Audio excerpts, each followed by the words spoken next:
है ना। तो इस प्रकार और बताया गया है कि महाजन ये न गतस्तु पंथा, यानी क्या, जो महाजन हो है, 12 महाजन कहे गए हैं शास्त्रों में। हम 12 महाजन जिस प्रकार से उन्होंने अपने जीवन को चलाया है, वो जिस मार्ग से गए हैं, उस मार्ग का हमने भी अवलंबन करना चाहिए, तब कहीं हम धर्म के रास्ते पर हो सकते हैं। अन्यथा अ, हमारा जीवन और पशुओं का जीवन एक जैसा हो जाएगा, बराबर ना। हरे कृष्णा। तो ये रहा हमारा चौथा अध्याय। आज हम करने जा रहे हैं 5वां अध्याय। चलिए मैं मंगलाचरण करती हूँ और फिर शेयर करती हूँ। ओम नमो भगवते वासुदेवाय। ओम नमो भगवते वासुदेवाय। ओम नमो भगवते वासुदेवाय। ओम अज्ञानतिमिरान्धस्य ज्ञानाञ्जनशलाकया चक्षुरुन्मीलितं येन तस्मै श्रीगुरवे नमः। श्रीचैतन्यमनोभीष्टं स्थापितं येन भूतले स्वयं रूपः कदा मह्यं ददाति स्वपदान्तिकं। वन्देऽहं श्रीगुरो श्रीयुतपदकमलं श्रीगुरुन् वैष्णवांश्च श्रीरूपं साग्रजातं सहगण रघुनाथान्वितं तं सजीवं साद्वैतं सावधूतं परिजनसहितं कृष्णचैतन्यदेवं श्रीराधाकृष्णपादान् सहगण ललिता श्रीविशाखान्वितांश्च। हे कृष्ण करुणा सिन्धु दीनबन्धु जगत्पते गोपेश गोपिका कान्त श्री राधा कांत नमोस्तुते। तप्त कांचन गौरांगी राधे वृंदावनेश्वरी वृषभानुसुते देवी प्रणमामि हरिप्रिये। नमो विष्णुपदाय कृष्णपृष्ठाय भूतले श्रीमते भक्ति वेदांत स्वामी इति नामिने। नमस्ते सारस्वती देवे गौरवाणी प्रचारिणे निर्विशेषाय शून्यवादी पाश्चात्य देशतारिणी। जय श्री कृष्ण चैतन्य प्रभु नित्यानंदा श्री अद्वैत गदाधर श्रीवासादि गौरभक्त वृंदा। हरे कृष्णा कृष्णा कृष्णा हरे हरे, हरे रामा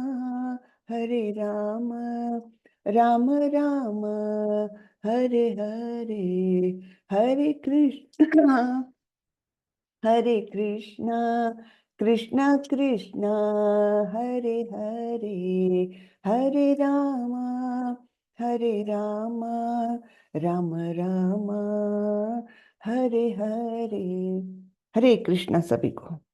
सभी का बहुत बहुत स्वागत है। हरे कृष्णा। हरे कृष्ण। हरे कृष्ण माता जी। हरे कृष्णा हरे कृष्णा। हरे कृष्ण माता जी। दंडवत प्रणाम।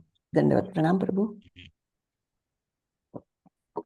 तो आज चलिए हम देखते हैं 5वां अध्याय में शेयर करती हूँ।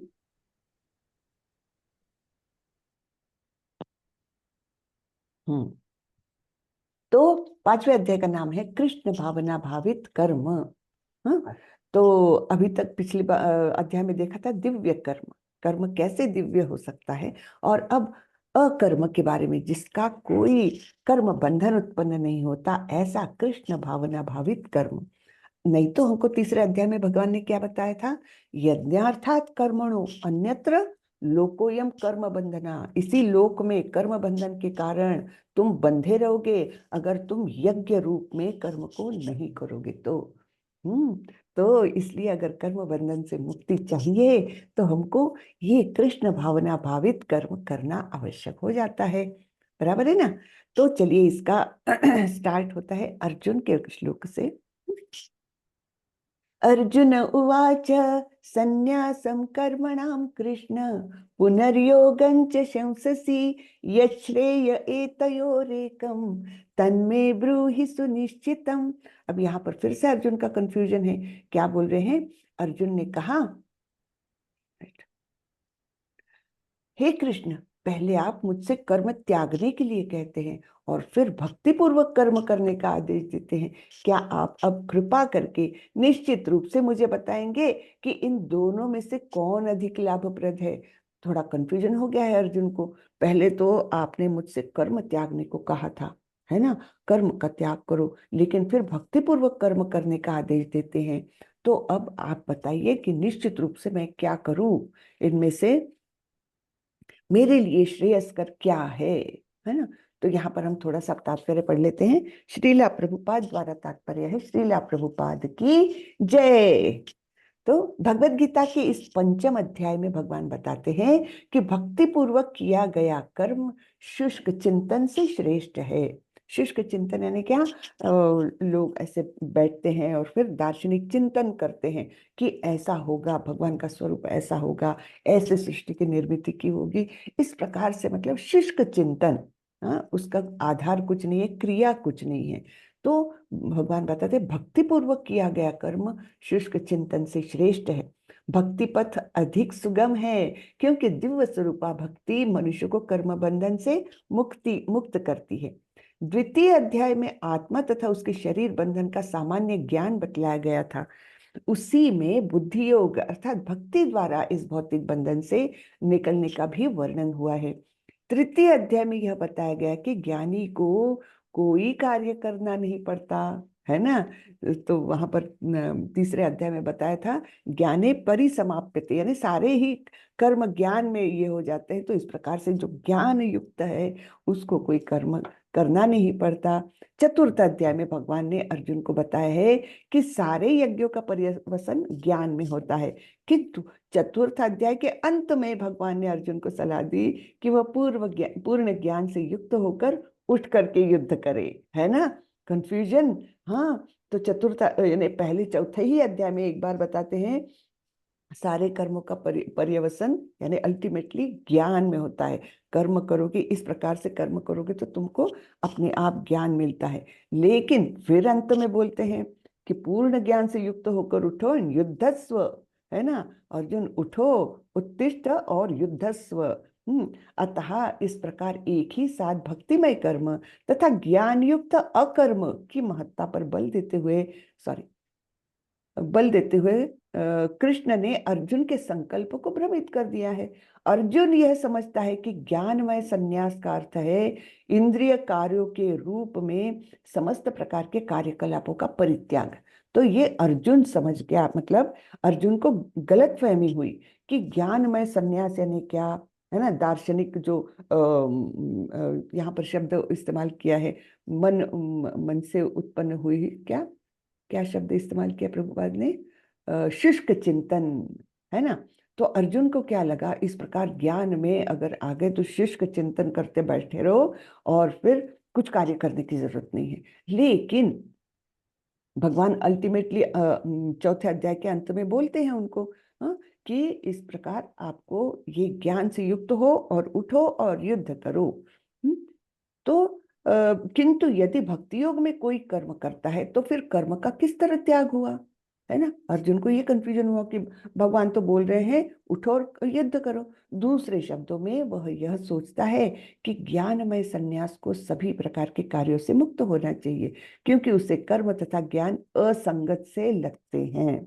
तो ये अर्जुन की गलतफहमी हो रही है। उनको क्या लगा कि कर्म करना है तो ज्ञान की जरूरत नहीं, और ज्ञान प्राप्त हुआ तो कर्म करने की जरूरत नहीं। ऐसा अर्जुन की गलतफहमी है ना। ऐसा लगता है कि वह यह नहीं समझ पाया कि ज्ञान के साथ साथ किया गया कर्म बंधनकारी न होने के कारण अकर्म के ही तुल्य है। तो ज्ञान से युक्त होकर कर्म जब करेंगे तब वो करीबन करीबन अकर्म जैसा ही हो जाएगा। हाँ, तो इस प्रकार से वो बंधन उत्पन्न नहीं करेगा। अतएव वह पूछता है कि वह सब प्रकार के से कर्म त्याग दे या पूर्ण ज्ञान से युक्त होकर कर्म करे। तो अभी भगवान उनका कंफ्यूजन दूर करते हैं। देखिए प्रभुपाद जी कितना अच्छे से समझाते हैं और कोई नहीं समझा सकता इस प्रकार से, है ना। श्री भगवान उवाच संन्यासः कर्मणः कर्मयोगश्च निःश्रेयसकरावुभौ तयोस्तु कर्म संन्यासात् कर्मयोगो विशिष्यते। श्री भगवान ने उत्तर दिया, मुक्ति के लिए तो कर्म का परित्याग तथा भक्तिमय कर्म अर्थात कर्म योग दोनों ही उत्तम है, किंतु इन दोनों में से कर्म के परित्याग से भक्ति युक्त कर्म श्रेष्ठ है। तो दो रास्ते हैं मुक्ति के, भगवान स्पष्ट कर रहे हैं। दो रास्ते हैं, दोनों ही मुक्ति की ओर ले जाते हैं, लेकिन कौन सा रास्ता ज्यादा अच्छा है? भक्ति युक्त कर्म, ये रास्ता ज्यादा अच्छा है। जैसे हम कहीं जाने के लिए अगर हमारे पास चॉइस है, ये रास्ते से भी जा सकते दिल्ली, ये रास्ते से भी जा सकते दिल्ली, तो हम क्या करेंगे? हम पता करेंगे कि इनमें से अच्छा रास्ता कौन सा है, जहां पर भीड़ कम हो, जहां रोड अच्छी हो, है ना, एकदम और बाकी तकलीफें कम हो, है ना। तो ये सारे बातें हम और डिस्टेंस कम हो, ये सब पता करके फिर हम उस मार्ग को अपनाएंगे, बराबर ना, तब दूसरे मार्ग की ओर नहीं देखेंगे। वैसे ही भगवान बता रहे हैं दोनों मार्ग मुक्ति तक आते हैं। दोनों मार्ग मुक्ति के लिए अच्छे हैं, लेकिन ये ज्यादा अच्छा मार्ग है। हाँ, ये हाईवे है, भक्ति युक्त कर्म, जल्दी पहुंच जाओगे, ज्यादा परिश्रम भी नहीं लगेगा। इस प्रकार से भक्ति युक्त कर्म श्रेष्ठ है, ऐसे भगवान यहाँ बता रहे हैं।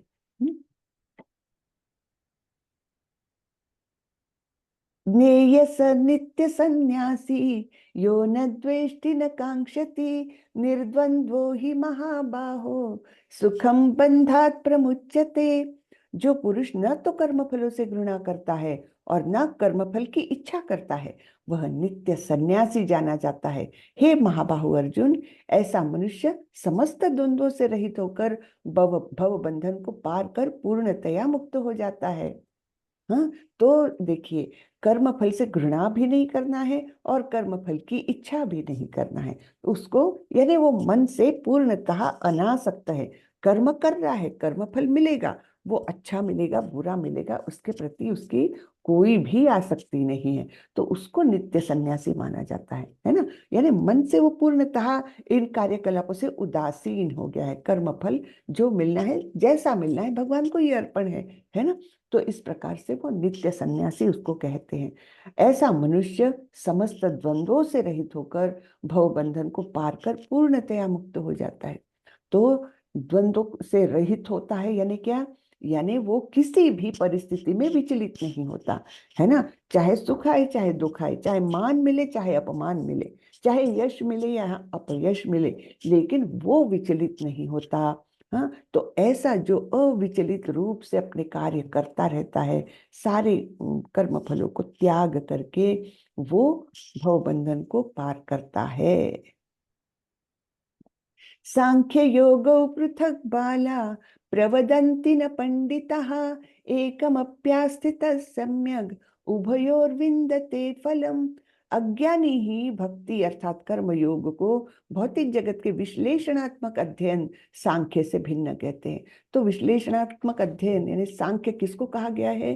कि जो भौतिक जगत है उसके जो 5 तत्व है ना, हमारी जैसे निर्मिति है, पंच महाभूतों से स्थूल शरीर, फिर 3 घटकों से हमारा सूक्ष्म शरीर, है ना, फिर और जो इंग्रेडिएंट्स है इसके प्रकृति के, उनका स्टडी करके ये हम आगे पढ़ने वाले हैं 13वें अध्याय में। 24 घटक बताए हैं।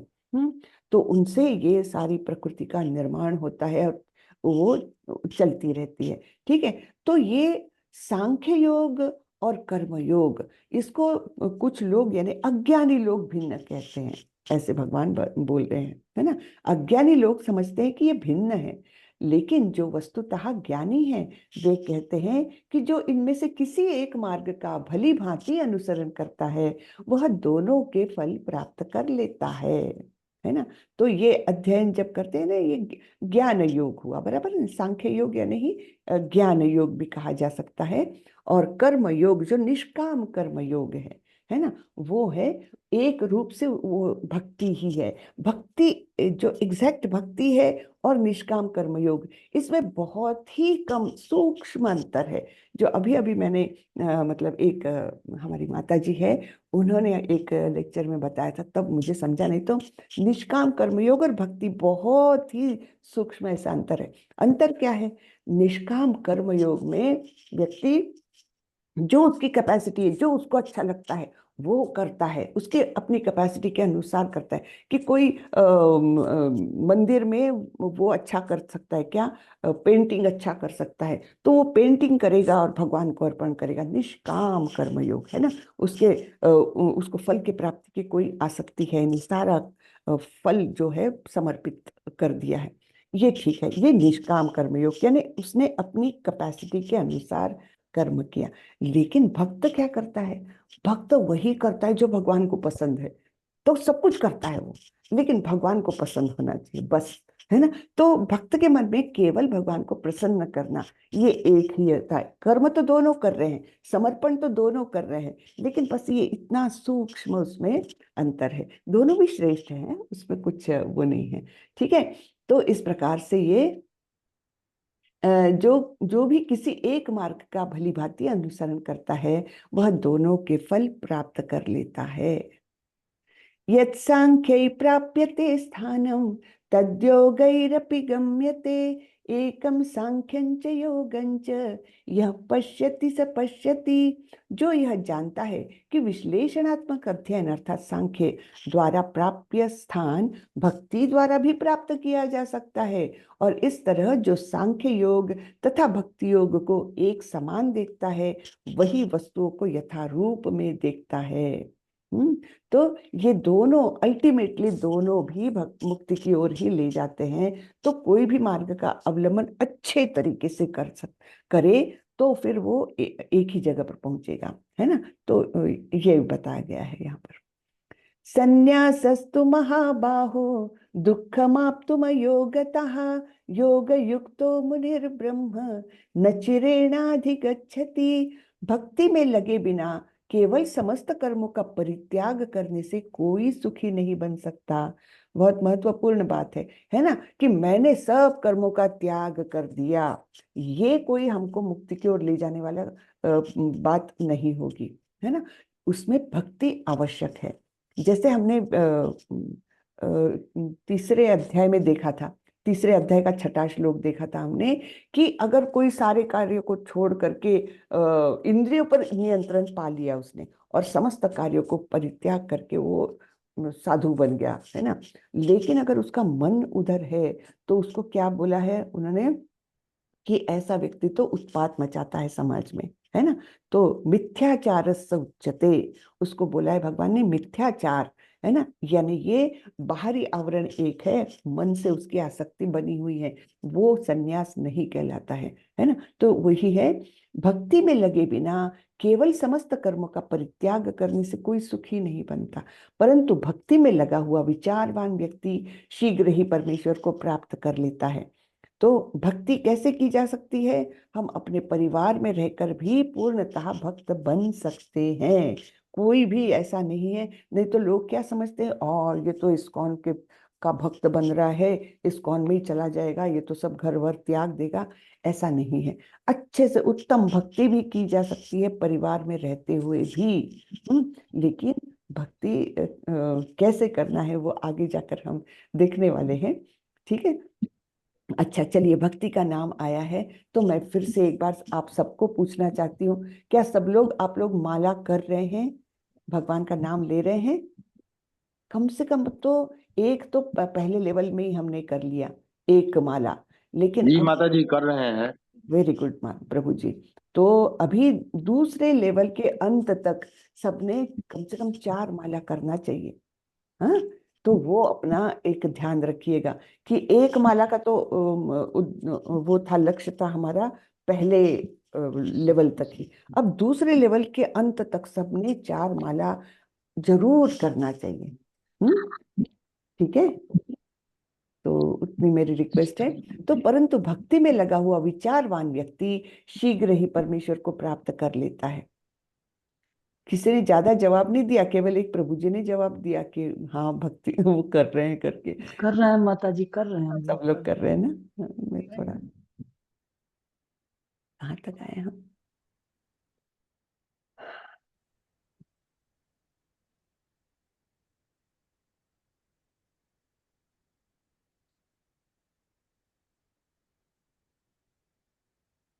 हाँ, यत्स्यांख्ये। हरे कृष्ण। हरे कृष्ण प्रभु। यत्संगे प्रातये स्थान तहो गम्यते एक सांख्येन च योग च पश्यते न पश्यति।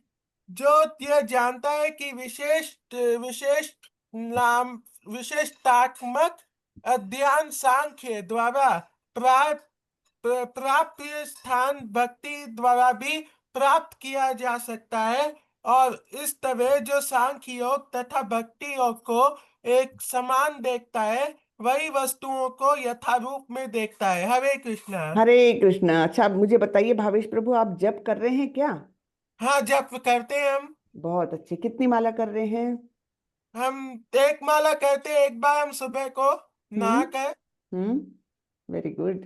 हाँ, थोड़ा थोड़ा बढ़ाइए। हमको एम रखना है, अपना लक्ष्य रखना है कि दूसरा जो लेवल 2 हमारा चल रहा है, ये खत्म होते होते तक अपने को 4 माला करना चालू करना है रेगुलरली। क्या? 4। ठीक है। हम्म। आप 2 सुबह करिए, 2 शाम को करिए, कोई फर्क नहीं पड़ेगा। हाँ, लेकिन 4 माला आप रोज के करना चालू करिए सभी लोग। ठीक है। ये कोर्स के अंत तक सबने करना है 4 माला। तो यत्सांख्यै प्राप्यते स्थानं तद्योगैरपि गम्यते एकं सांख्यं च योगं च यह पश्यति स पश्यति। जो यह जानता है कि विश्लेषणात्मक अध्ययन अर्थात सांख्य द्वारा प्राप्य स्थान भक्ति द्वारा भी प्राप्त किया जा सकता है, तथा और इस तरह जो सांख्य योग तथा भक्ति योग को एक समान देखता है वही वस्तुओं को यथारूप में देखता है। तो सांख्य योग और भक्ति योग को जो एक समान देख सकता है, उसको पता है कि भिन्नता कुछ है नहीं, मार्ग अलग अलग है, लेकिन उनका जो लक्ष्य है वो एक ही है। तो वो वस्तुओं को एक समान देखता है, यानी उसका दृष्टिकोण जो है, उसको जो ज्ञान है वो परिपूर्ण है। संन्यासस्तु महाबाहो दुःखमाप्तुमयोगतः योगयुक्तो मुनिर्ब्रह्म न चिरेणाधिगच्छति। भक्ति में लगे बिना केवल समस्त कर्मों का परित्याग करने से कोई सुखी नहीं बनता। अरे ये तो हो गया था, पर हाँ, ये हो गया था। परंतु भक्ति में लगा हुआ विचारवान व्यक्ति शीघ्र ही परमेश्वर को प्राप्त कर लेता है। योग युक्तो विशुद्धात्मा विजितात्मा जितेन्द्रियः सर्वभूतात्म भूतात्मा कुर्वन्नपि न लिप्यते। जो भक्ति भाव से कर्म करता है, जो विशुद्ध आत्मा है और अपने मन तथा इंद्रियों को वश में रखता है, वह सबों को प्रिय होता है और सभी लोग उससे प्रिय होते हैं। ऐसा व्यक्ति कर्म करता हुआ भी कभी नहीं बनता। तो कर्म तो कर रहा है, लेकिन उसके कर्म फलों से वो बंधा हुआ नहीं है, है ना। यानी बंधन मुक्त होते जाता है वो। तो क्या करता है वो भक्ति भाव से कर्म करता है। भक्ति भाव से कर्म करना यानी पूर्णतः भगवान की संतुष्टि के लिए काम करना। अनुकूलस्य संकल्पो प्रतिकूलस्य वर्जनम। हाँ, जो भगवान को अनुकूल हो, जो भगवान को पसंद आए, प्रसन्न करे, ऐसे ही बातें करना, ऐसे ही कर्म करना। और जो भगवान को पसंद ना आए, ऐसे कर्म बिल्कुल त्याग देना। तो ऐसे कौन से कर्म हैं जो भगवान को बिल्कुल पसंद नहीं है? हाँ, कोई बता सकता है? हमारे प्रभुपाद जी ने मतलब ये शास्त्रों ने ही दिए हुए हैं, 4 स्तंभ बताए हैं धर्म के। धर्म के 4 स्तंभ कौन से हैं? सत्य, तप, पवित्रता और कौन सा है? एक मिनट। सत्य, तप, पवित्रता और, देखो मैं भूल रही हूँ। ठीक है। तो ये 4 जो स्तंभ है ना, ये नष्ट कब होते हैं? जब कोई नशा करता है। हाँ, नशा करता है तो तप उसका नष्ट हो जाता है। फिर कोई जुआ खेलता है तो सत्य नष्ट हो जाता है उसका। कोई विवाह बाह्य संबंध रखता है तो उसकी पवित्रता नष्ट होती है। और चौथा क्या है माता जी, कोई बता सकते हैं? चौथा स्तंभ क्या है? दया माता जी। हाँ, करेक्ट। हाँ, मांसाहार कोई करता है तो करुणा नष्ट हो जाती, करुणा ये चौथा स्तंभ है। धन्यवाद माता जी। एकदम ऐसा हो जाता है, याद नहीं आया। तो करुणा नष्ट हो जाती है कब? जब मांसाहार करते हैं। तो ये चार क्रियाएं जो बताई है ना, ये पूर्णतः निषिद्ध है भक्तों के लिए, पूर्णतः। कौन से? हाँ, जुआ खेलना, नशा करना, हाँ, और मांसाहार करना, और विवाह बाह्य संबंध रखना, ये चार कर्म है, बिल्कुल पूर्णतः निषिद्ध है। क्योंकि ये आप करोगे तो निश्चित रूप से आपका पूर्णतः ह्रास होता है। हाँ, तो ये चार स्तंभ बताए हैं धर्म के, और उनको नष्ट करने वाली ये क्रियाएं हैं। उनको बिल्कुल नहीं करना चाहिए। तो जो भक्ति भाव से कर्म करता है, जो विशुद्ध आत्मा है और अपने मन तथा इंद्रियों को वश में रखता है, वह सबों को प्रिय होता है और सभी लोग उसे प्रिय होते हैं। ऐसा व्यक्ति कर्म करता हुआ भी कभी नहीं बंधता।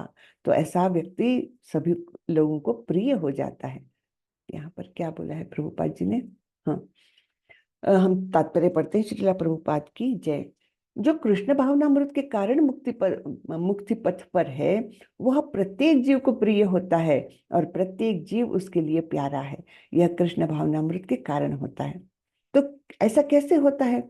क्योंकि वो तो हर एक में परमात्मा का दर्शन करता है। जो कृष्ण भावना भावित भक्त रहेगा ना, वो तो ये जानता है कि जैसे मेरे हृदय में आत्मा है और परमात्मा है, वैसा ही सभी के हृदय में है। और सभी हम लोग क्या है? भगवान के अंश है। एक प्रकार से हम मतलब भगवान ने तो बोला ही है, सारे जीव ये मुझसे ही उत्पन्न है। तो हम सारे ही एक प्रकार से भाई बहन ही हुए, है ना? क्योंकि हाँ, हमारा ओरिजिन जो है वो कृष्ण से ही है। तो फिर हम एक दूसरे से नफरत क्यों करें? तो इस प्रकार वो प्रत्येक जीव से प्यार करता है। और फिर जब उसका व्यवहार प्यार का होता है, किसी से हम अच्छे से बात करते हैं, तो उसको भी हम अच्छे लगते हैं। बराबर है ना?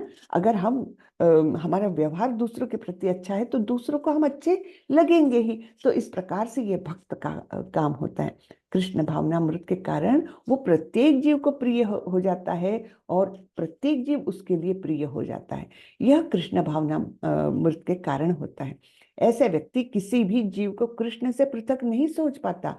जिस प्रकार वृक्ष की पत्तियां तथा टहनियां वृक्ष से भिन्न नहीं होती है, वह भली भांति जानता है कि वृक्ष की जड़ में डाला गया जल समस्त पत्तियों तथा टहनियों में फैल जाता है, अथवा आमाशय को भोजन देने से शक्ति ही स्वतः पूरे शरीर में फैल जाती है। तो इसका मैंने भागवतम का श्लोक भी आप लोगों को कल बताया था, है ना? ये वृक्ष की जो वृक्ष और आमाशय का जो उदाहरण है वो क्या है? यथा तरोर मूल निषेचनेन तृप्तन्ति तत्स्कंद भुजोपशाखा आत्मोपहारा च यथेन्द्रियाणाम तथैव सर्वारहरण अच्युतेज्या। अच्युत यानी कृष्ण का नाम है ना?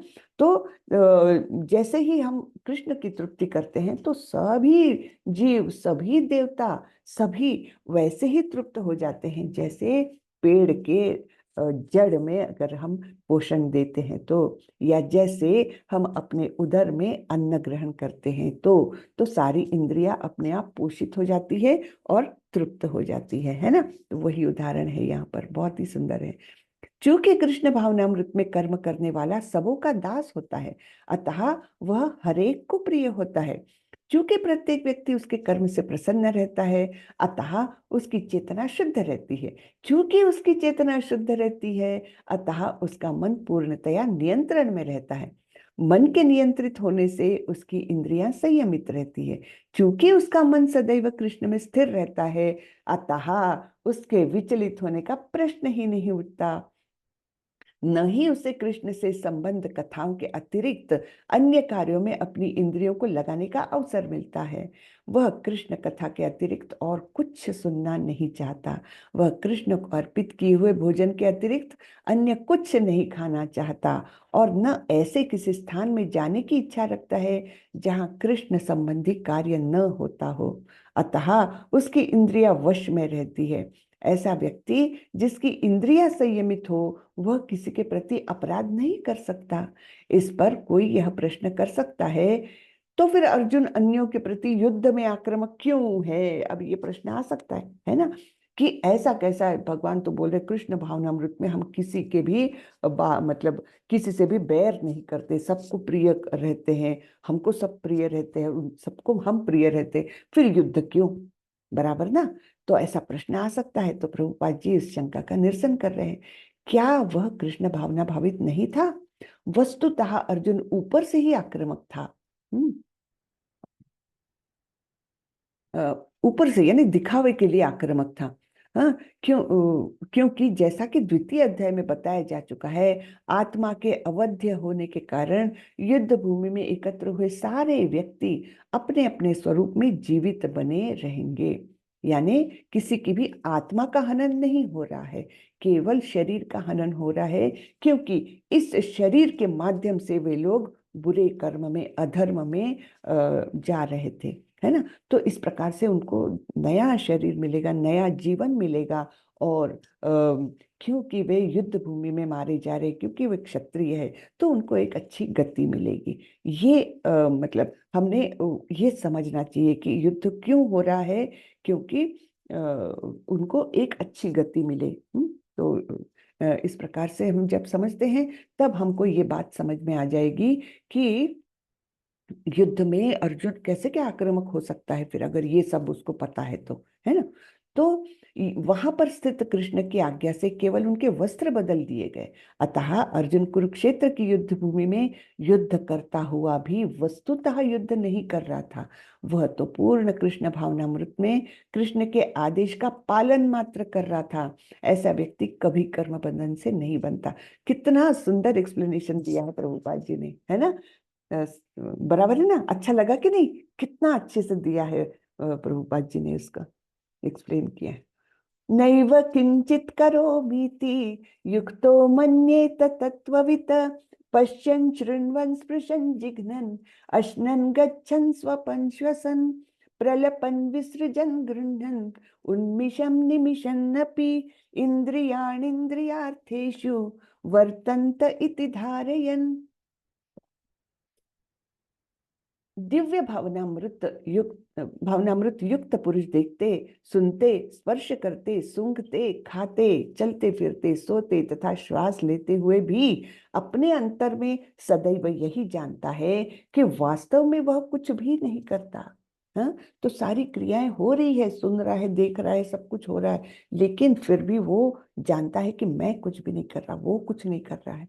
बोलते, त्यागते, ग्रहण करते या आंखें खोलते बंद करते हुए भी वह यह जानता रहता है कि भौतिक इंद्रियां अपने अपने विषयों में प्रवृत्त है और वह इन सबसे पृथक है।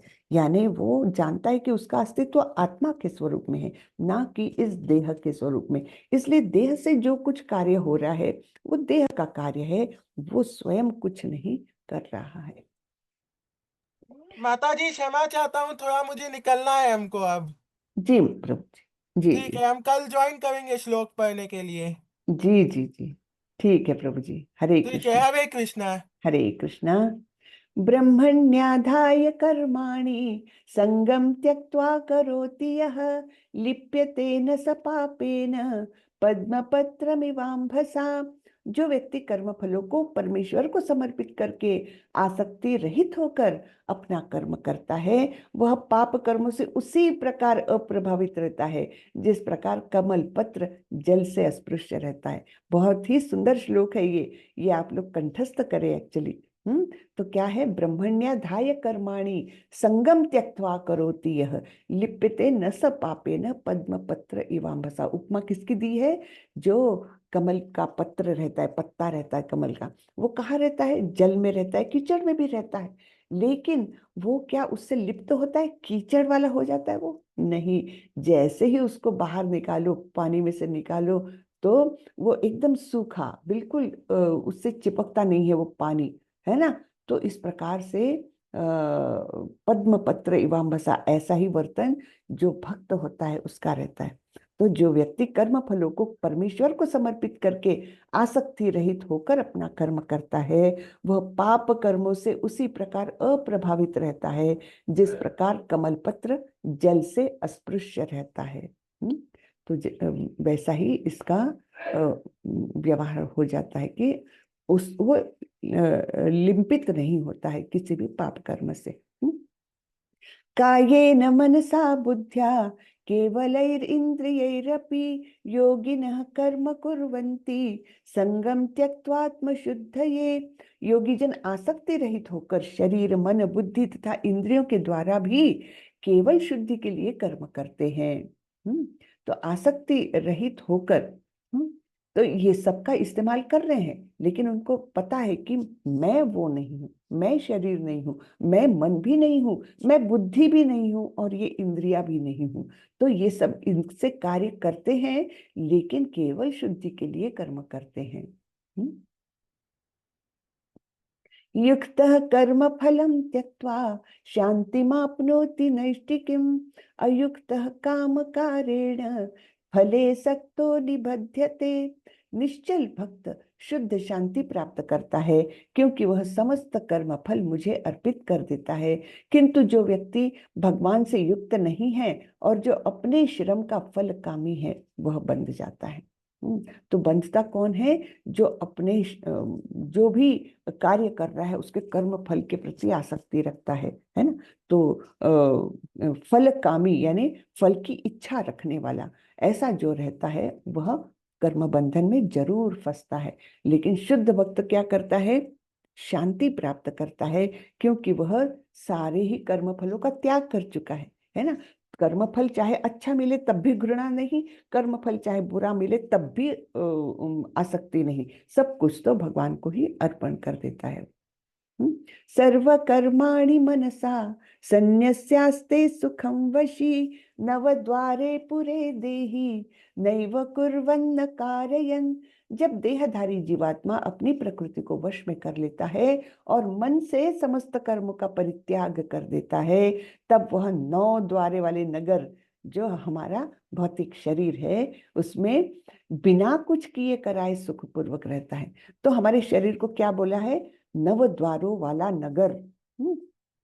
तो कौन से 9 द्वार है हमारे?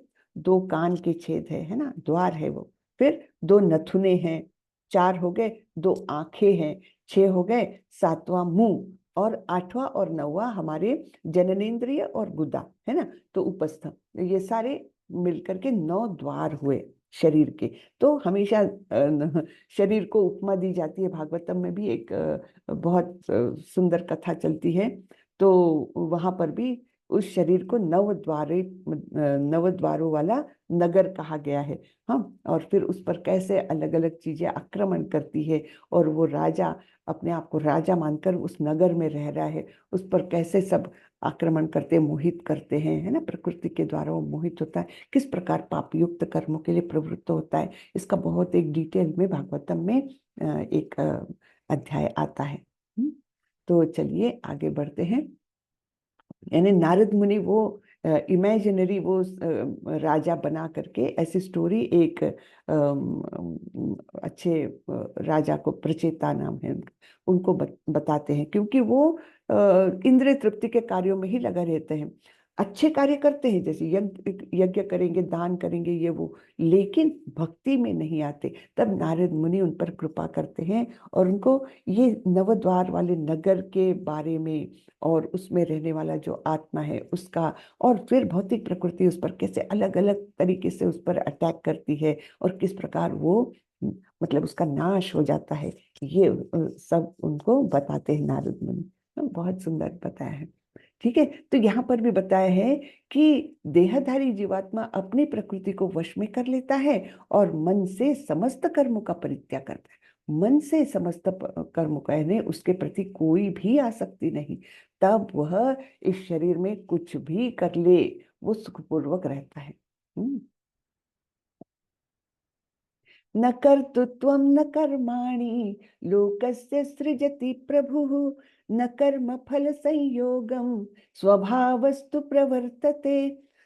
शरीर रूपी नगर का स्वामी देहधारी जीवात्मा न तो कर्म का सृजन करता है, न लोगों को कर्म करने के लिए प्रेरित करता है, न ही कर्म फल की रचना करता है। यह सब तो प्रकृति के गुणों द्वारा ही किया जाता है। तो ये सब क्या है? जो कर्म करना या दूसरों से करवाना, है ना, इस प्रकार से जो जो कुछ होता है वो प्रकृति के गुणों के द्वारा होता है। एक्चुअली आत्मा कुछ भी नहीं करती, है ना, देहधारी जीवात्मा कुछ भी नहीं करती। प्रकृति के गुण जो हमको बांधे हुए हैं रस्सियों से, 3 रस्सियां बंधी हुई है, और हमको प्रकृति कठपुतली के समान नचाती है। न दत्ते कस्यचित् पापं न चैव सुकृतं विभुः अज्ञानेनावृतं ज्ञानं तेन मुह्यन्ति जन्तवः। परमेश्वर न तो किसी के पापों को ग्रहण करता है न पुण्य को, किंतु सारे देहधारी जीव उस अज्ञान के कारण मोहग्रस्त रहते हैं जो उनके वास्तविक ज्ञान को आच्छादित किए रहते हैं। तो हम बोलते हैं ना, मेरे पापों को सब ग्रहण कर लो और मुझे पाप मुक्त करो, नहीं, भगवान ऐसे नहीं करते हैं। हाँ,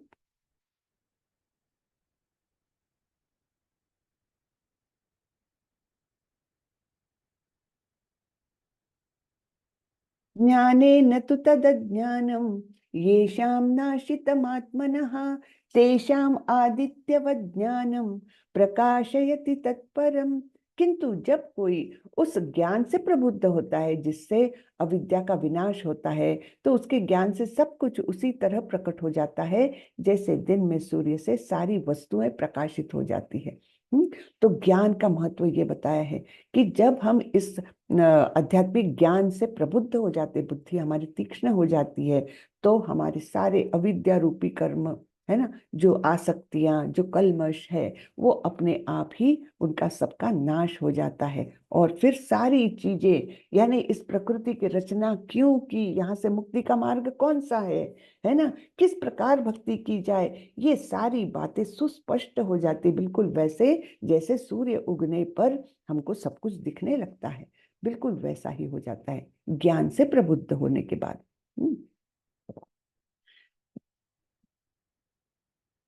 तद्बुद्धयस्तदात्मानं स्तन्निष्ठास्तत्परायणः गच्छन्त्य पुनरावृत्तिं ज्ञाननिर्धूतकल्मषः। जब मनुष्य की बुद्धि, मन, श्रद्धा तथा शरण सब कुछ भगवान में स्थिर हो जाता है। हाँ, तो क्या क्या स्थिर किया? बुद्धि भी भगवान में, फिर मन भी भगवान में, श्रद्धा और शरण, पूर्णतः शरणागत हो जाते हैं हम। हाँ, तभी वह पूर्ण ज्ञान द्वारा समस्त कल्मष से मुक्त होता है और मुक्ति के पथ पर अग्रसर होता है। तो 1 मिनट, हम, हाँ, छोटा सा है ये तात्पर्य, हम पढ़ लेते हैं। तो तात्पर्य में श्रीला प्रभुपाद बोलते हैं, श्रीला प्रभुपाद की जय, परम दिव्य सत्य भगवान कृष्ण ही है। सारी गीता इसी घोषणा पर केंद्रित है कि कृष्ण श्री भगवान है ना। इसलिए तो बिल्कुल शुरू से ही वेद व्यास हमेशा क्या बोलते हैं? श्री भगवान उवाच। कहीं श्री कृष्ण उवाच या श्री माधव उवाच या श्री गोविंद उवाच नहीं बोला, है ना, हमेशा श्री भगवान उवाच। क्यों? क्योंकि हमारे मन पर ये बिल्कुल निश्चित रूप से अंकित हो जाए कि भगवान कोई और नहीं, कृष्ण ही भगवान है। तो यही समस्त वेदों का भी अभिमत है। पर तत्व का अर्थ परम सत्य है, जो भगवान को ब्रह्म, परमात्मा तथा भगवान के रूप में जानने वाले द्वारा समझा जा सकता है।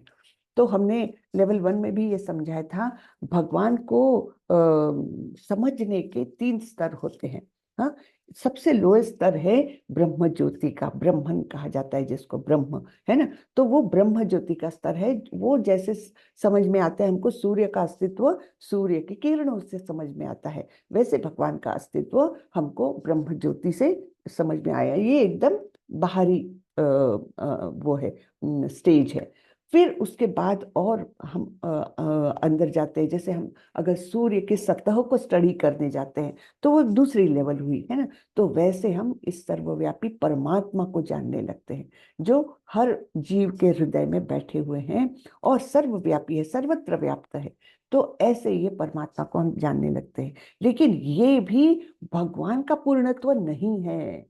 तो फिर भगवान के जब स्वरूप को हम पूर्णतः जानते हैं, जो श्याम सुंदर स्वरूप है, द्विभुज रूप है, जो गोलोक वृंदावन में नित्य वास करते हैं, ऐसे भगवान को जब हम जानने लगते हैं, तब ये पूर्ण सत्य, परम सत्य हो जाता है ना।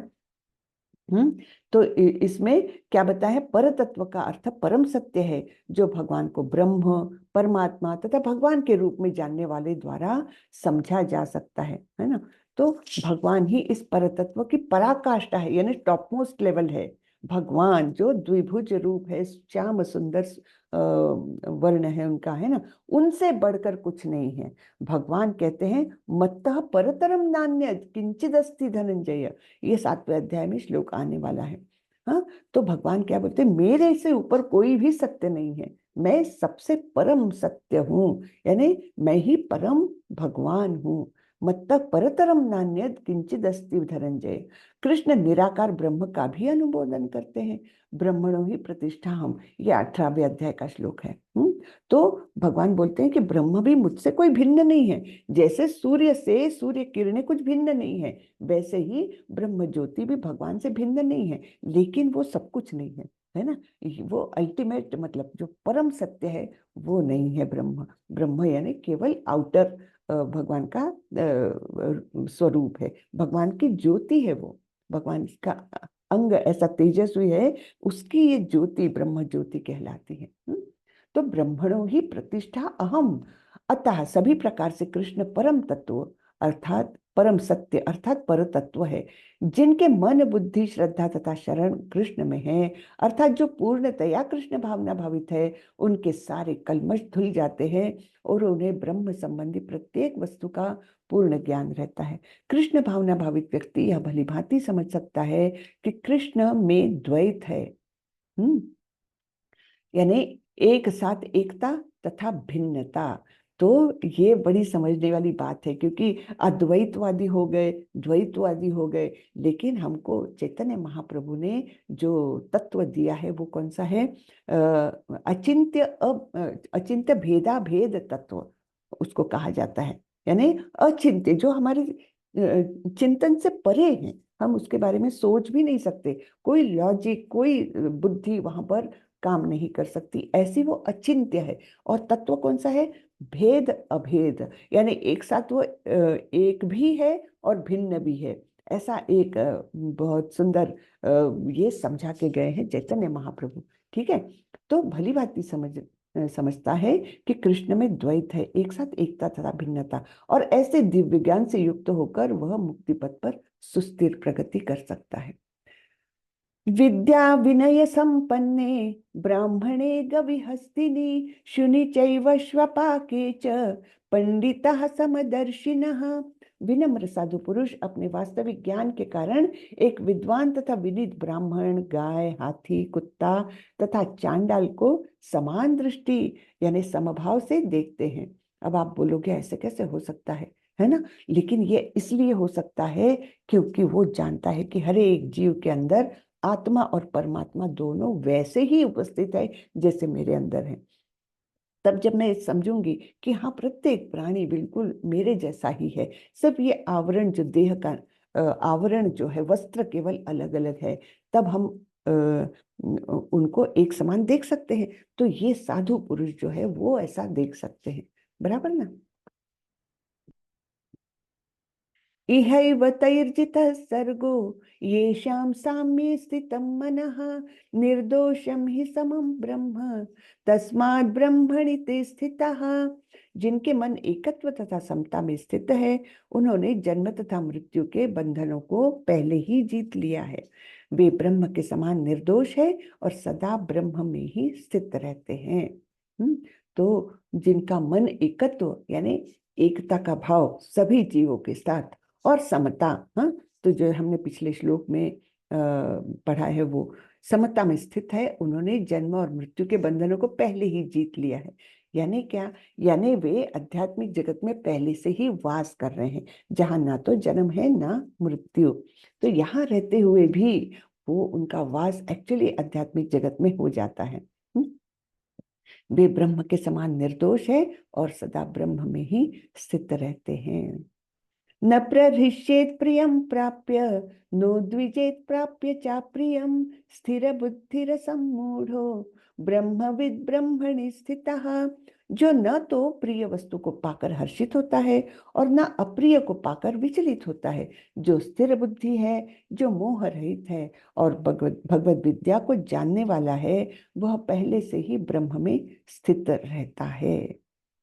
तो इस प्रकार से बताया है कि कुछ अच्छा मिल जाए तो बहुत हर्षित भी नहीं होता, कुछ अप्रिय मिल जाए, यानी कुछ उसके जीवन में कुछ अप्रिय घटना भी हो जाए, उससे भी विचलित नहीं होता। तो इस प्रकार की उसकी स्थिर बुद्धि है, तो वो हमेशा ब्रह्म में स्थित है, ऐसा बोला गया है। बाह्य स्पर्शेष्वसक्तात्मा विन्दन्त्यात्मनि यत् सुखम स ब्रह्म योग युक्तात्मा सुखम अक्षयमश्नुते। ऐसा मुक्त पुरुष भौतिक इंद्रिय सुख की ओर आकृष्ट नहीं होता, अपितु सदैव समाधि में रहकर अपने अंतर में आनंद का अनुभव करता है। इस प्रकार स्वरूप सिद्ध व्यक्ति पर ब्रह्म में एकाग्र चित्त होने के कारण असीम सुख भोगता है। तो ऐसे लोग इंद्रिय सुख की ओर नहीं भागते। मुझे ये चाहिए, मुझे ये सुख चाहिए, है ना, ये सब की ओर वो आकृष्ट होते ही नहीं है, बल्कि वो अपने अंदर आनंद का अनुभव करते रहते हैं। हाँ, और इस प्रकार से असीम सुख का भोग करते हैं। तो बाह्य रूप से हमको लगेगा क्या, ये तो ऐसे छोटे से घर में रह रहा है, इसको क्या सुख मिलेगा, लेकिन वो अंदरूनी तौर से पूरी तरह वो ब्रह्म में लीन है, तो वो हमेशा आनंद का अनुभव करता है। ये ही संस्पर्शजा भोगा दुःख योनय एव ते आद्यन्तवन्तः कौन्तेय न तेषु रमते बुधः। बहुत सुंदर श्लोक है ये। हाँ, तो इसको हम अच्छे से समझेंगे। बुद्धिमान मनुष्य दुख के कारणों में भाग नहीं लेता, जो कि भौतिक इंद्रियों के संसर्ग से उत्पन्न होते हैं।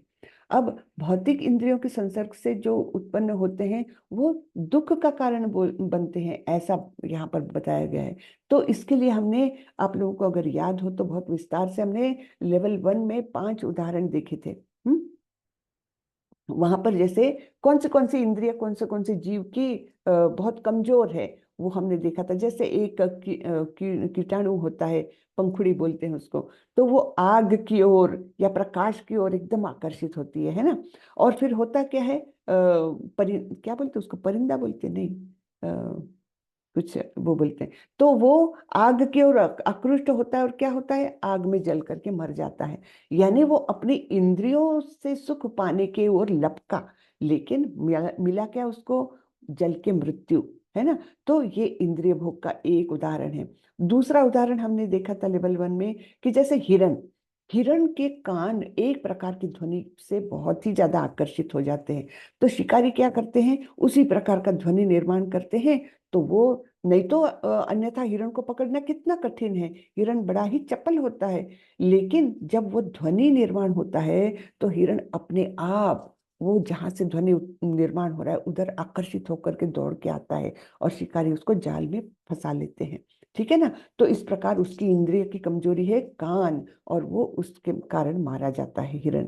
तीसरा हमने उदाहरण देखा था कि मछली, मछली की जिह्वा जो है, स्वाद है ना, स्वाद के लिए बड़ी ही वो कमजोर है। तो जो मछली पकड़ने वाले वो क्या करते हैं, कुछ तो भी स्वादिष्ट ऐसा कुछ कांटे में फंसा देते हैं खाने का पदार्थ। मछली, उसका स्मेल आता है उसको, कुछ तो भी अच्छा है यहाँ पर, तो वो खाने के लिए लपक कर आ जाती है मछली, उसको खाती है वो जो खाना उसमें अटकाया है, और कांटे में फंस जाती है। इस प्रकार से उसका इंद्रिय जो है, स्वाद का इंद्रिय जिह्वा, वो उसको मृत्यु तक लेकर गई, है ना। और एक चौथा उदाहरण कौन सा है, एक ये हो पंखुड़ी हुआ, एक हिरण का हुआ, फिर हाथी। हाथी, हाथी माता जी। हाथी है ना। तो हाथी क्या है, वो मादा हाथी की तरफ भयंकर आकृष्ट रहता है। तो शिकारी क्या करते हैं, वैसे तो हाथी को पकड़ना मुश्किल है, तो क्या करते हैं, एक मादा हाथी को, ट्रेंड रहती है वो ऐसे उसको एक जगह पर ये कर देते, बांध के रखते हैं, और वो आवाज करती है, तो जैसे ही ये हाथी को पता चलता है यहाँ मादा हाथी है, दौड़ के आता है, और फिर क्या होता है कि वो उसके लिए गड्ढा बना के रखते हैं, और उसमें वो गिर के फिर पकड़ा जाता है, बराबर ना। तो ये उनकी इंद्रिय ऐसी कमजोर है। तो इस प्रकार से अब मनुष्य में तो सारे ही इंद्रिय कमजोर है, तो मनुष्य तो वारंवार दुखों के कारणों में भाग लेता है ना, क्योंकि इंद्रिय तृप्ति की ओर भागता है और मिलता है उसको दुख, है ना। तो हे कुंती पुत्र, ऐसे भोगों का आदि तथा अंत होता है, अतः चतुर व्यक्ति उनमें आनंद नहीं लेता। तो चतुर व्यक्ति, जो बुद्धिमान व्यक्ति है, उसमें आनंद नहीं लेता, क्योंकि उनको पता है ये अगर सुख की, सो कॉल्ड सुख की, इंद्रिय तृप्ति के सुख की शुरुआत है तो इसका अंत निश्चित है। जिसकी शुरुआत है उसका अंत निश्चित है ना। तो इसलिए वो इनमें आनंद नहीं लेता। शक्नोति हैव यः सोढुं प्राक्शरीर विमोक्षणात् काम क्रोधोद्भवं वेगम सयुक्तः स सुखी नरः। यदि इस शरीर को त्यागने के पूर्व कोई मनुष्य इंद्रियों के वेगों को सहन करने तथा इच्छा एवं क्रोध के वेग को रोकने में समर्थ होता है, तो वह इस संसार में सुखी रह सकता है। तो सुखी होने का फॉर्मूला बताया है क्या, कि इंद्रियों के वेगों को सहन करना। इंद्रिय तो आवेग में आ जाएंगे, है ना, क्योंकि वो विषयों की ओर भागेंगे ही।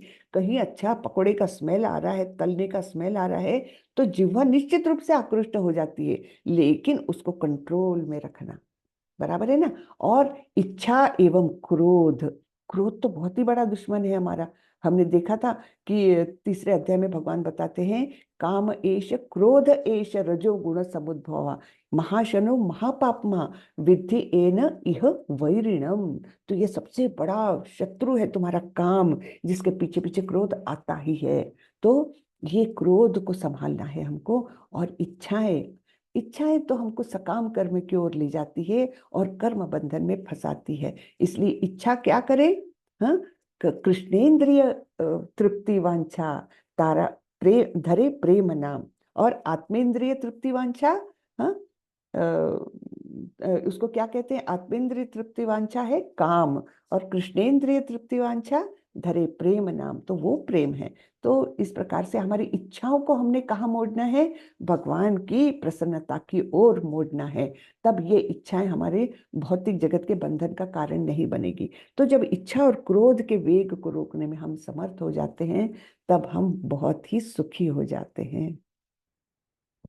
योऽन्त सुखोऽन्तरारामस् तथांतर ज्योतिरेव यः स योगी ब्रह्म निर्वाणम ब्रह्मभूतोऽधिगच्छति। जो अंतःकरण में सुख का अनुभव करता है, जो कर्मठ है और अंतःकरण में ही रमण करता है, तथा जिसका लक्ष्य अंतर्मुखी होता है, वह सचमुच पूर्ण योगी है। वह पर ब्रह्म में मुक्ति पाता है और अंततो गत्वा ब्रह्म को प्राप्त होता है।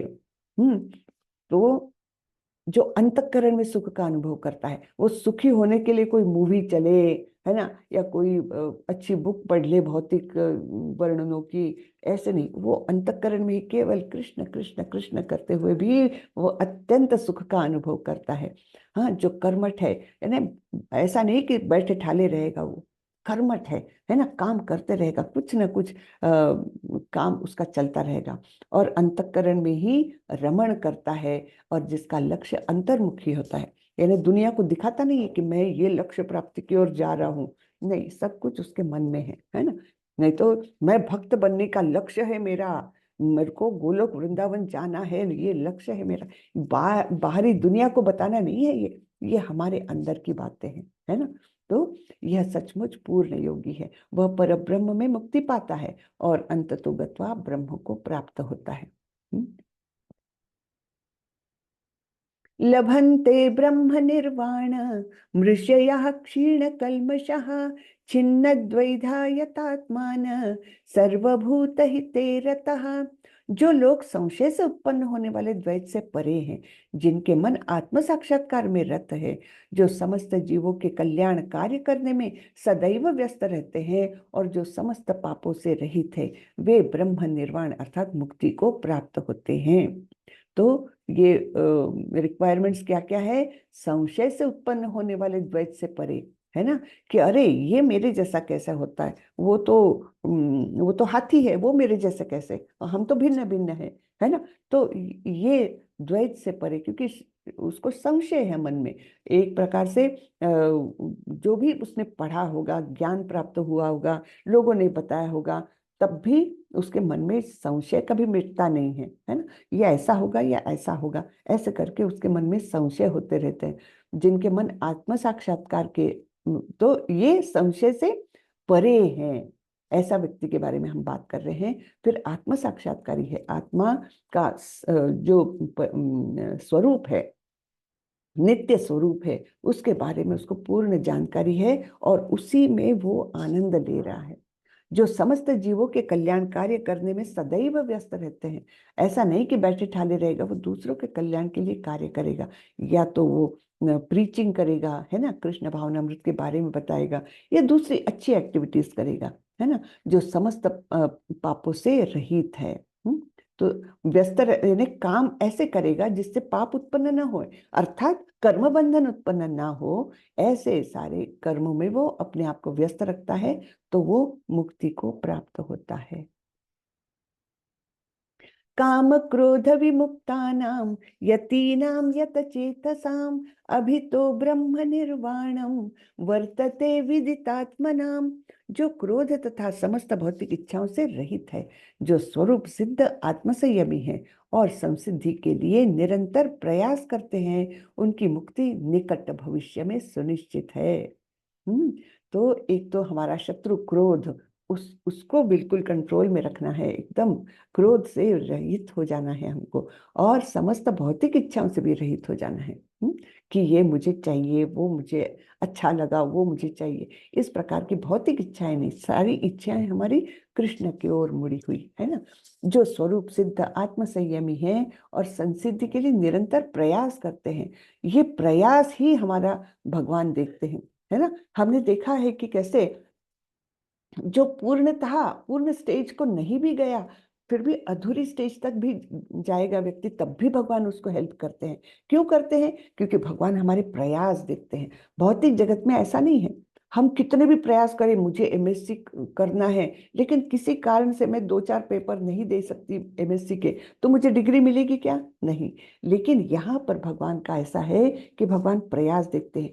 तुम फाइनल तक पहुंचे, पास किए, ये बात की बात है, लेकिन प्रयास किए ना तुमने, तो भगवान मदद करेंगे। तो ये प्रयास करते रहना, ये बहुत ही महत्वपूर्ण बात हो जाती है, हाँ, मुक्ति के लिए, है ना। तो उनकी मुक्ति निकट भविष्य में सुनिश्चित है। स्पर्शान् कृत्वा बहिर्बाह्याश् चक्षुश्चैवान्तरे भ्रुवोः प्राणापानौ समौ कृत्वा नासाभ्यन्तरचारिणौ यतेन्द्रियमनो बुद्धिर्मुनिर्मोक्षपरायणः विगतेच्छा भयक्रोधो यः सदा मुक्त एव स। अब यहाँ पर कृष्ण भगवान है ना, ये ध्यान योग का इंट्रोडक्शन दे रहे हैं, जो अगला अध्याय है हमारा 6वां। तो उस सारी क्रियाओं के बारे में यहाँ पर बताया गया है, हाँ, जो अगले अध्याय में हम सविस्तर पढ़ने वाले हैं। तो भगवान बोलते हैं, समस्त इंद्रिय विषयों को बाहर करके, दृष्टि को भवों के मध्य में केंद्रित करके, प्राण तथा अपान वायु को नथुनों के भीतर रोक कर, और इस तरह मन इंद्रियों तथा बुद्धि को वश में करके जो मोक्ष को लक्ष्य बनाता है, वह योगी इच्छा भय तथा क्रोध से रहित हो जाता है ना। वीतराग भय क्रोध, है ना। तो ये इससे मुक्त हो जाता, रहित हो जाता है। जो निरंतर इस अवस्था में रहता है, वह अवश्य ही मुक्त है। तो ये सारी ध्यान योग की प्रक्रिया यहाँ पर भगवान ने बताई है। हाँ,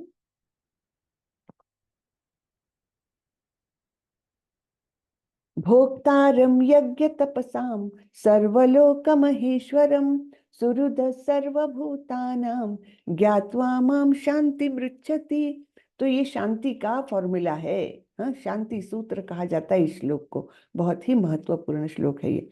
तो भगवान बोलते हैं, मुझे समस्त यज्ञ तथा तपस्याओं का परम भोक्ता, समस्त लोकों तथा देवताओं का परमेश्वर एवं समस्त जीवों का उपकारी एवं हितैषी जानकर मेरे भावनामृत से पूर्ण पुरुष भौतिक दुखों से शांति लाभ करता है। क्या क्या बताया है?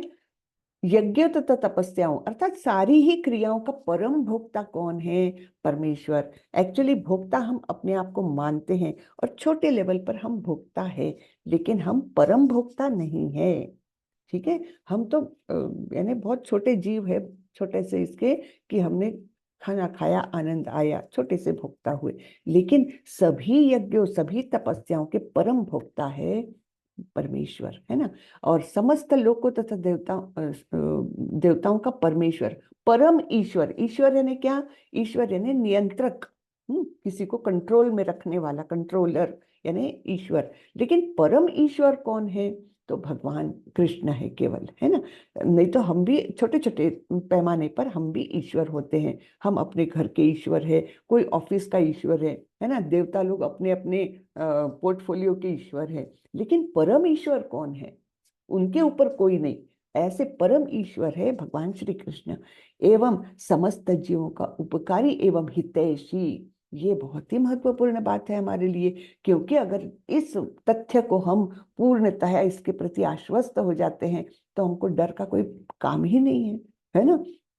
जब मुझे मालूम है कि इस शहर का सबसे बड़ा पुलिस का अधिकारी मेरा एकदम परम हितैषी मित्र है, तो मेरे यहाँ छोटी सी चोरी हो गई तो मेरे को डर नहीं लगेगा, है ना। मैं बोल दूंगा सबसे बड़े पुलिस ऑफिसर को कि मेरे यहाँ चोरी हुई और मैं तो उनका मित्र हूँ, वो तो एकदम तुरंत पकड़ ही लेंगे कि सारी पुलिस फोर्स को लगा देंगे, है ना। तो वैसे ही हमको भयभीत होने के कारण ही नहीं है, क्योंकि सबसे जो टॉप मोस्ट है भगवान, वो हमारे अगर हितैषी मित्र है, उपकारी है ना, एकदम, तो एकदम निकटस्थ है, तब फिर हमको डरने की क्या बात है। तो जब डर नहीं रहेगा, ये सब बातें हमको पता रहेगी, तपस्याओं का, यज्ञों का भोक्ता भगवान है, परमेश्वर भगवान है, परम ईश्वर यानी सबको कंट्रोल करने वाला, देवताओं को भी और मनुष्यों को भी, सारे जीवों को कंट्रोल करने वाला, और एक ही लोक में नहीं, सभी लोकों में, यानी सभी प्लेनेटरी सिस्टम्स में वो ही कंट्रोलर है, सुप्रीम कंट्रोलर। तो ऐसी जब बातें हमारे हमको पता है, तब हम मन में शांति का अनुभव करते हैं। हाँ, सभी दुखों से शांति लाभ हमको होता है। हरे कृष्ण। तो इस प्रकार ये अध्याय पूरा हुआ, ये अंतिम है शांति सूत्र। हाँ? हरे कृष्णा। हरे कृष्णा।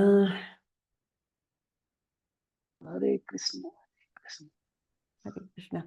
तो आज क्षमा माता जी भी है, तो सभी लोगों को क्विज करने के लिए कोई मतलब किसी को दिक्कत तो नहीं हो रही, अगर है तो पूछ लीजिएगा। क्योंकि अभी तो लिंक भी डाली है क्विज 2 की, लेवल 2 के क्विज की, तो उसका उपयोग करके सभी लोग ये करें, क्विज पूरी करें, ठीक है। क्योंकि लेवल 3 में जाने के लिए तो कंपलसरी है वो सर्टिफिकेट। यहाँ तो हमने चालू कर दिया था लेवल 2 तुरंत ही, लेकिन लेवल 3 के लिए लेवल 2 का सर्टिफिकेट आवश्यक है, इसलिए सभी लोग करते रहे उसको। ओके, कोई जवाब नहीं दे रहे हैं। हरे कृष्णा। श्री कृष्ण माता जी। हरे कृष्ण हरे माता जी। कृष्णा। हरे कृष्णा। तो जी सभी क्विज तो कर रहे हैं हम लोग।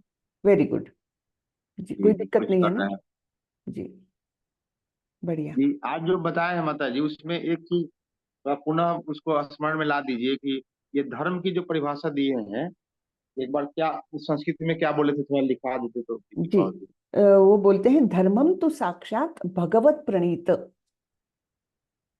धर्मम तो साक्षात भगवत धर्मम प्रणीत, तु सख्यात है। धर्मम तु सख्यात भगवत प्रणीत। प्रणीत। यानी धर्म क्या है, तो भगवान का जो आदेश है वही धर्म है, बाकी कुछ नहीं। हाँ, तो धर्म की एकदम सुस्पष्ट परिभाषा वहां पर है। अब ये आदेश हमको पता कैसे चलेंगे, तो हमको गुरुओं के माध्यम से, शास्त्रों के माध्यम से हमको वो आदेश कि भगवान क्या चाहते हैं हमसे, है ना, हमारा व्यवहार कैसा रहे तब भगवान प्रसन्न होंगे, इसके बारे में हमको शास्त्रों से ज्ञान मिलता है, गुरु से ज्ञान मिलता है, ठीक है। फिर बोले महाजनो येन गता हाँ, स्वपंथा। महाजन ये न गता सुपंथा, यानी कभी कभी हम दुविधा में पड़ जाते हैं कि ये योग्य मार्ग है कि वो योग्य मार्ग है। तो ये 12 महाजन, उनके उन्होंने जिस रास्ते को अपनाया है उस रास्ते पर हमको चलना है। अगर वो दुविधा में पड़े तो उन्होंने कौन सा मार्ग अपनाया ये हमको पता रहे, तो हम उनके ही मार्ग का अनुसरण करें। महाजन ये न हम्म। गता सुपंथा, उनका जो रास्ता था उसी को अपनाए, यानी फिर हमारा हाँ, मिल कर्म गया। प्रयोजन, यानी हमारा माता जी ये 12 महाजन किनको कहा गया है? हाँ, 12 महाजन किसको कहा गया, अभी देखिए मेरी मेमोरी काम करती कि नहीं। तो सबसे पहले तो ब्रह्मा जी है ना, स्वयंभू नारद शंभु, हाँ, यानी ये 3 लोग हो गए। स्वयंभू हाँ? यानी ब्रह्मा जी, स्वयंभू नारद, शंभु यानी शिव That is- जी। हाँ, कौन कुछ बोल रहे हैं? स्वयंभू नारद शंभु, कपिलो कपिल मुनि, फिर बलि महाराज, फिर बहुत 12 नाम है, वो मुझे याद नहीं रहते हैं। बलि व्यास मुनि, व्यास मुनि, हाँ भीष्म हाँ, बलि भीष्म, महाराज भीष्म पितामह, बलि महाराज लिया मैंने नाम। और फिर कौन कौन है, एक तो व्यास मुनि का ले लिया नाम। फिर स्वयं यमराज, यमराज ये बता रहे हैं यमदूतों को, तो उसमें ये श्लोक आता है। तो स्वयं यानी वो यमराज, यमराज जो है वो भी महाजन है। और कौन कौन है देखिए, मैं नाम भूल जाती हूँ बहुत। चार कुमार, हाँ, प्रहलाद, चार कुमार, हाँ 4 कुमार, प्रहलाद, प्रहलाद है ना, प्रहलाद महाराज और 4 कुमार। और कौन, एक ही बचा अभी, प्रहलाद, ध्रुव याद है क्या? हाँ जी, ध्रुव। जनक, राजा जनक, राजा जनक। हाँ जनक, जनक राजा, एकदम करेक्ट, यस, थैंक यू माता जी, थैंक यू। हाँ, राजा जनक, तो ये 12 महाजन कहा जाता है इनको। माता जी वो श्लोक बता दीजिए ना प्लीज। वो अभी मुझे पूरा याद नहीं है, शुरुआत उसकी ऐसी है, स्वयंभू नारद शंभु। मैं कुमार 1 मिनट में नेट पर ढूंढती हूँ, नेट पर कुमार ढूंढ, मनु, स्वयंभू नारदो शंभु। हाँ स्वयंभू नारद कुमार शंभु, कपिलो मनु, हाँ मैं प्रहलाद को भीष्मो, बलिर बलिर्वैयासिकिर वयम, हाँ कुमारो मतलब 4 कुमार माता जी। हाँ हाँ कुमार, हाँ 4 कुमार, ओके। स्वयंभू नारद। ठीक है, मैं ये ढूंढ लेती हूँ। हाँ, मुझे मैं भी ढूंढ रही हूँ, मिल जाएगा ये, नहीं, ठीक है मिल माता जाएगा। जी। हाँ देखिए ये मिल गया, मुझे चांडाल स्वयंभूर, मुझे हाँ स्वयंभूर्नारद शंभु, कुमार कपिलो मनु, मनु मनु एक है ना। फिर प्रह्लादो जनको भीष्मो, बलिर्वैयासिकिर वयम, वयम यानी खुद यमराज अपने आप को बोल रहे हैं, वयम मैं। तो ये 12 हो जाते हैं, स्वयंभू यानी ब्रह्मा जी, नारद, फिर शंभु यानी शिव जी, कुमार जो 4 कुमार है ब्रह्मा जी के पुत्र, फिर कपिल मुनि, हाँ, और मनु, फिर प्रह्लाद, जनक, भीष्म, बलि, बलि महाराज, और वैयासिकी यानी व्यास मुनि, और वयम यानी स्वयं यमराज। ये 12 महाजन हैं। ये श्लोक माता याद जी मैंने कर लो चैट तो। बॉक्स में भी डाला है, हाँ जी, चैट बॉक्स में डाला मैंने। डाला, शाबाश, धन्यवाद प्रभु। माता जी ये एक बार बताइए ना, चांडाल आपने एक श्लोक बोला था, अतीन्द्रिय तृप्ति वांछा हाँ, कृष्ण आत्मेंद्रिय तृप्ति वांछा, तारा नाम काम, कृष्ण, तारा नाम हाँ तारा नाम काम, काम, ओके। हाँ, और कृष्णेंद्रिय तृप्ति वांछा धरे प्रेम नाम, धरे प्रिय प्रेम नाम, प्रेम। प्रेम नाम, अच्छा हम्म। प्रिय प्रिय नाम। और माता जी ये चांडाल को एक समान समझना, इसके बारे में बताइए। चांडाल उनको कहा गया है जो एकदम मतलब उनको मानव है लेकिन एकदम नीच इसमें, जो नहीं जिनको कहा, कुत्ते का भी मांस हाँ, खाते हैं, ऐसे लोगों को कहा गया है। नहीं, चांडाल पता है, हाँ, लेकिन एक समान, सभी को एक समान सभी को समझना एक समान, क्योंकि वो- चाहे वो कोई भी जीव हो, कोई भी जीव हो, कीटाणु न क्यों ना हो, है ना, तो उनके भी अंदर एक्चुअली आत्मा भी है और परमात्मा भी है। और ऐसा भी नहीं कि उनका परमात्मा छोटा है, मेरा परमात्मा बड़ा है क्योंकि मैं मनुष्य हूँ, ऐसा भी नहीं है। इक्वल स्टेटस में आत्मा और परमात्मा सभी जीवों के अंदर है, इवन पेड़ पौधों में भी है। तब फिर हम भिन्नता क्यों करें, है ना, क्योंकि जो उनके अंदर है परमात्मा वही मेरे अंदर भी है। तब फिर ये केवल बाहरी आवरण है जो भिन्न है, बाकी तो अंदर से तो वही स्वरूप है। इसलिए फिर वो जो कृष्ण भावना भावित भक्त है वो सभी जीवों को एक समान देख सकता है, लेकिन उसका अर्थ ये नहीं कि व्यवहार में भी वो एक समान रहेगा। ये नहीं कि कुत्ता दिखा तो उसको प्रणाम करेगा और ब्राह्मण दिखा तो उसको भी प्रणाम करेगा, ऐसा नहीं है। व्यवहार तो व्यवहार होता है, लेकिन वो समानता वो ना अपने हृदय में वो पूर्णतः तया जानता है कि ये भिन्नता है ही नहीं, ये तो केवल बाहरी आवरण है। तो इस प्रकार माता जी। और ये कृष्ण में द्वैत है, चिंतन से भेद है, अचिंत्य अचिंत्य भेद, और एक साथ भी है और भिन्न भी है। इसका हाँ एक एग्जांपल दीजिए ना माता जी। हाँ, एक एग्जाम्पल हम ऐसा देख सकते हैं, जैसे मैं अगर इस रूम में हूं तो मैं बाहर नहीं हूं, बराबर। इस रूम, रास में समझे हम लोग, रास में जैसे भगवान सभी के साथ में है हाँ वो कि भी है, बहुत सारे उदाहरण देख सकते हैं, लेकिन एक सबसे इजी समझने के लिए कि मैं यहाँ हूं तो बाहर के रूम में नहीं हूं, लेकिन भगवान ऐसे है कि भगवान यहाँ भी है, बाहर भी है, सभी जगह है। तो वो एक ही नहीं है, वो अनेक में बट सकते हैं, अनेक में है। वैसे ही रासलीला के समय वो अपने आप को कितने विस्तारित करते हैं, वैसे ही द्वारका में उनकी पत्नियों के साथ 16,108 पत्नियां, सभी पत्नियां समझती थी कि कृष्ण तो मेरे ही साथ रहते पूरे समय। तो ये कैसे होता था? तो वो अपने आप को इतने इसमें विस्तारित कर लेते हैं, और सबका व्यवहार अलग। एक घर में जाएंगे, नारद मुनि ने ये परीक्षा ली थी। नारद मुनि ने सोचा देखे तो किसके कौन सी पत्नी के घर में ये ज्यादा समय रहते। तो एक घर में गए तो वहां पर कृष्ण खाना खा रहे, फिर तुरंत ही दूसरे घर में गए, वहां पर सो रहे हैं। अपन तीसरे घर में गए तो बच्चों के साथ खेल रहे हैं, एकदम एक ही समय में। तो फिर वो वहां पर एक्सप्लेन किया गया है कि भगवान अपने आप को इतने विस्तारित कर लेते हैं, 16,108 सब, इन्हें पूर्ण पति, किसी भी पत्नी को ऐसा ना लगे कि मैं दुर्लक्षित हूं, नहीं, सभी पत्नियों को लग रहा था कि मैं ही उनकी सबसे प्रिय पत्नी हूं। तो ये उनकी अद्भुत मतलब उनके कारनामे हैं। जैसे उन्होंने ब्रह्म विमोहन लीला में अपने आप को कितना विस्तारित किया, सारे बछड़े गायें और सारे गोप, उनमें अपने आप को विस्तारित करके 1 वर्ष तक किसी को पता भी नहीं चला। तो वो जी ब्रह्म विमोहन लीला में, तो वो भी है, वो उदाहरण है, वो उनके विस्तार का ये है। लेकिन जो अचिंत्य भेदा भेद तत्व है वो ये है कि जैसे 7वें अध्याय में बहुत सारे आते हैं ऐसे उदाहरण। तो उसमें उन्होंने बताया कि मैं आकाश के समान फैला हुआ हूँ, सभी लोग मुझ में हैं लेकिन मैं उनमें नहीं हूँ। तो ये मतलब विरोधाभास जो है। फिर भगवान का स्वरूप ऐसा है कि वे सर्वेंद्रिय गुणाभासम सर्वेंद्रिय विवर्जितम, यानी सभी इंद्रियों के निर्माता है लेकिन वो इंद्रिय रहित है। तो ये जो समझना है ये अचिंत्य भेदाभेद से ही समझा जा सकता है, बराबर ना जी माता जी। जी। तो चलिए आज के लिए इतना ही काफी है। हाँ ठीक है। कल हम मिलेंगे, कल जन्माष्टमी है, परसों नहीं मिलेंगे, वैसे भी संडे आ रहा है तो अच्छा ही है, परसों क्लास नहीं रहेगी, कल कर लेंगे। कल तो बहुत बड़ा दिन है ना, जन्माष्टमी है, कृष्ण जन्माष्टमी।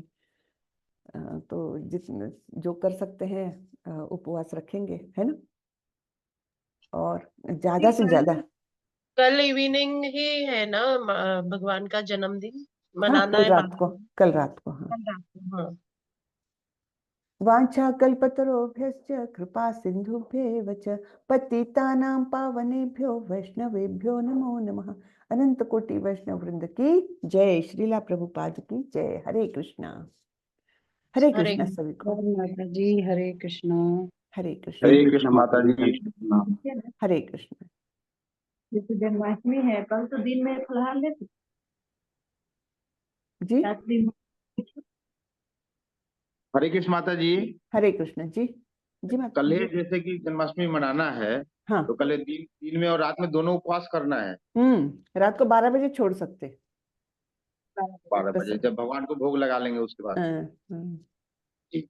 जी हरे कृष्णा। हरे कृष्ण।